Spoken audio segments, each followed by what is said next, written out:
Hi, I'm Maddie Aylsworth. I work as a nurse in the Neonatal ICU here at WVU Medicine Children, and we are going to read a book tonight.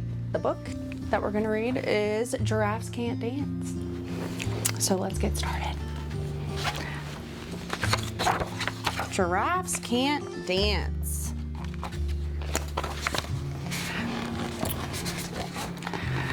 Gerald was a tall giraffe whose neck was long and slim, but his knees were awfully crooked and his legs were rather thin.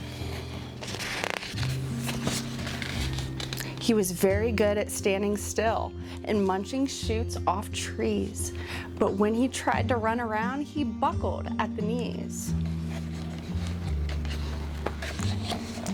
Now, every year in Africa, they hold the jungle dance, where every single animal turns up to skip and prance. And this year, when the day arrived, poor Gerald felt so sad because when it came to dancing, he was really very bad. The warthogs started waltzing, and the rhinos rocked and rolled. The lions danced a tango that was elegant and bold. The chimps all did a cha-cha with a very Latin feel, and 8 baboons then teamed up for a splendid Scottish reel.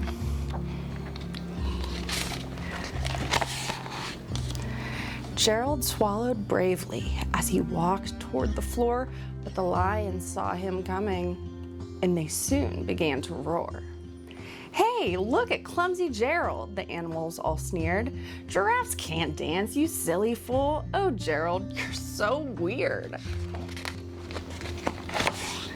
Gerald simply froze up. He was rooted to the spot. "They're right," he thought. "I'm useless. Oh, I feel like such a clod." So he crept off from the dance floor and he started walking home. He'd never felt so sad before, so sad and so alone.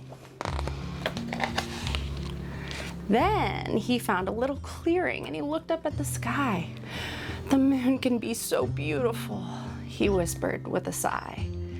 "Excuse me," coughed a cricket who'd seen Gerald earlier on, "but sometimes when you're different, you just need a different song." Listen to the swaying grass and listen to the trees. To me, the sweetest music is those branches in the breeze.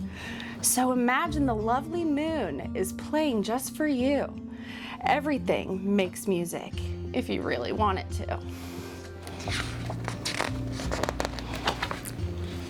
With that, the cricket smiled and picked up his violin. Then Gerald felt his body do the most amazing thing. His hooves started shuffling, making circles on the ground.